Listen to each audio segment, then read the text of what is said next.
My name is Nick Bohnenkamp. I'm 28 years old, and I bike to work. I live in Congress Park, 13th and Elizabeth. My commute's probably, I would say, about 3 miles. It's on the corner of 15th and Blake.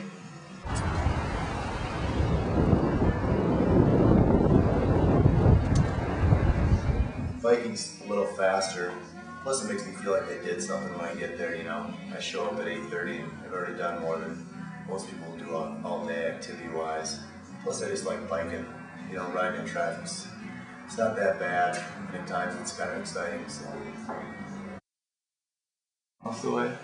Yeah, 16th most of the way. Eventually, when I get down at Broadway, I cut over to 15th. It all takes me all the way down to the office.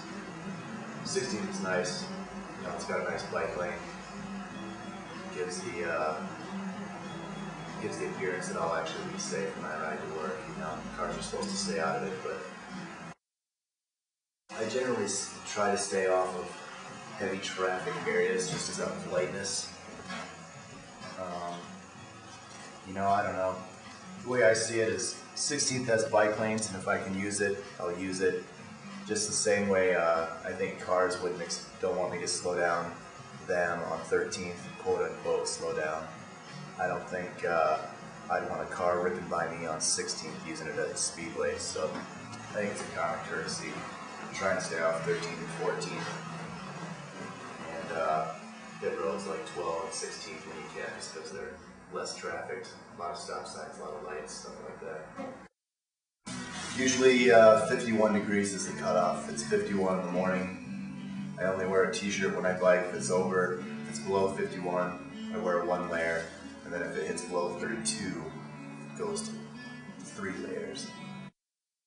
Boy, I'll bike pretty much as cold as it gets. The cutoff is when it's either A, raining, because that makes it extremely cold, or B, icy. I don't care for that. For the most part, I think drivers are pretty good here in Denver. I mean, every once in a while, I've encountered a couple situations or verbal disputes, but for the most part, you know, you'll get honked at all the time. You know, people will yell at you and tell you to get on the sidewalk, which is kind of ridiculous, I think. But you know, for the most part, some people you'll get cut off and stuff like that. Most of the time, I think people generally just don't see you. If you're in a bike lane, they'll turn right in front of you, so you just kind of gotta be aware. But one thing about being on a bike I know is, you know, when you ride a bike in traffic, you're generally about 20 times as alert as someone is driving a car. You just realize, you know, it's like you have this, you know, instinct that you know what's going on all around you, even behind you, even though you can't see it. You know, you're using your hearing, your eyes, and you can hear the sound of a car when it's coming behind you. You can tell if it's going to be big or small. You know, really the thing that scares me the most is when another bike rider comes up behind me and passes me, because he's usually silent, and that actually scares me the most because I don't even know he's there. But everything else that can kill you, you can pretty much hear around you. So that's good.